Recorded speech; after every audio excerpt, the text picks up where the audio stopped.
Saudi আরবে স্থগিত হয়েছে 1800 বিদেশি ট্রাভেল এজেন্টের চুক্তি। বাহরাইনে বাড়ছে বিভিন্ন ধরনের মাংসের দাম, আর কুয়েতে চালু হতে যাচ্ছে আধুনিক প্রযুক্তি নির্ভর ট্রাফিক সিস্টেম। এসব খবর নিয়েই আজকের মধ্যপ্রাচ্যের নিউজ আপডেট। সাথে আছি আমি পৃথ্বী বিশ্বাস। চলে যাচ্ছি বিস্তারিত খবরে। শুরুতেই বাহরাইনের খবর। বাহরাইনে পবিত্র রমজান মাস শুরুর আগেই বিভিন্ন ধরনের মাংসের দাম উল্লেখযোগ্যভাবে বেড়েছে।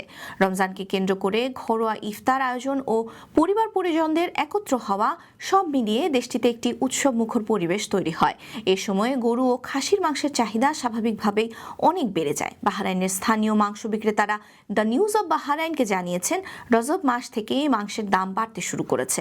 বর্তমানে প্রতি কেজিতে মাংসের দাম গড়ে 300 থেকে 500 ফিলস পর্যন্ত বেড়েছে। পাশাপাশি বাজারে হিমায়িত খাসির মাংসের চাহিদা ও বিক্রি দুটোই বেড়েছে। কেনিয়ার খাসির মাংস বিক্রি হচ্ছে প্রতি কেজি প্রায় 3 বাহরাইনি দিনার দামে। অস্ট্রেলিয়ার খাসির মাংসের দামও বেড়ে দাঁড়িয়েছে প্রায় 3.2 দিনার প্রতি কেজি। অন্যদিকে পাকিস্তানি গরুর মাংস বিক্রি হচ্ছে প্রায় 2.5 দিনার প্রতি কেজিতে এবং বোনলেস গরুর মাংসের দাম পৌঁছেছে প্রায় 3 দিনারে। এছাড়া সোমালিয়ান আস্ত গরু বিক্রি হচ্ছে প্রায় 65 দিনার দামে। রমজান যত ঘনিয়ে আসছে, বাহরাইনের বাজারগুলো ততই জমে উঠেছে। রেস্টুরেন্ট এবং ক্যাটারিং ব্যবসায়ীরা ব্যাপক হারে কার্কাস কিনতে ব্যস্ত হয়ে পড়েছেন। একই সঙ্গে দেশটিতে বসবাসরত নাগরিক এবং প্রবাসীরাও নিজেদের প্রয়োজন অনুযায়ী মাংস সংগ্রহ করছেন। তবে ব্যবসায়ীরা জানিয়েছেন, ঈদের পর চাহিদা দ্রুত কমে যাবে, তখন মাংস বিক্রি অনেকটাই কঠিন হয়ে পড়বে। সে কারণে রমজানের আগের এই সময়টায় তাদের জন্য সবথেকে ব্যস্ত সময় এবং এই সময় দামও সর্বোচ্চ থাকবে। সৌদি আরবের হজ ও উমরাহ মন্ত্রণালয় দুর্বল পরিষেবার কারণে 1800টিরও বেশি বিদেশি ট্রাভেল এজেন্সির সঙ্গে চুক্তি সাময়িকভাবে স্থগিত করেছে। মন্ত্রণালয় জানিয়েছে, নিয়মিত পরিদর্শনে এসব ট্রাভেল এজেন্টের সেবার মানে ঘাটতি ও ব্যবস্থাপনায় দুর্বলতা ধরা পড়েছে। এর প্রেক্ষিতেই এই কঠোর সিদ্ধান্ত নেওয়া হয়েছে। তবে সৌদি কর্তৃপক্ষ জানিয়েছে, এই সিদ্ধান্তের ফলে যাদের ইতোমধ্যে উমরা ভিসা হয়েছে বা বুকিং সম্পন্ন হয়েছে তাদের উপর কোনো প্রভাব পড়বে না।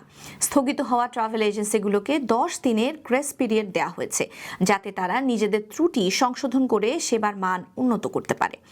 এই সময়ের মধ্যে বিদ্যমান ভিসা, আবাসন ও পরিবহন সহ সব ভ্রমণ সেবা স্বাভাবিকভাবেই চলবে। তবে স্থগিতাদেশ কার্যকর থাকবে কেবল নতুন ভিসা ইস্যু এবং চুক্তি নবায়নের ক্ষেত্রে।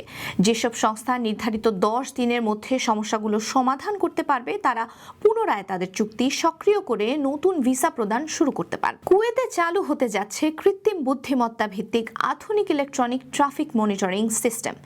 এই ব্যবস্থায় স্বয়ংক্রিয়ভাবে শনাক্ত করা হবে ট্রাফিক আইন লঙ্ঘনকারীদের। পাশাপাশি সড়কে যানবাহন চলাচল সার্বক্ষণিকভাবে পর্যবেক্ষণ করা হবে এই সিস্টেমের আওতায়। আরব টাইমসের খবরে বলা হয়েছে, এই সিস্টেমের আওতায় খাদ্য এবং অন্যান্য পণ্য সরবরাহকারী ডেলিভারি অ্যাপ সহ বিভিন্ন ডেলিভারি সেবাকে মনিটর করা হবে।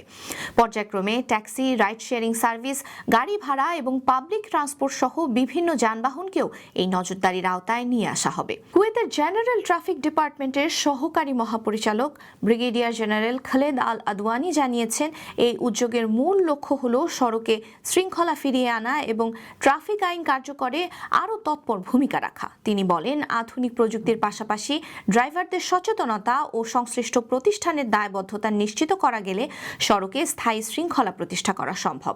এই ছিল আজকের মধ্যপ্রাচ্যের নিউজ আপডেট। আল্লাহ হাফেজ।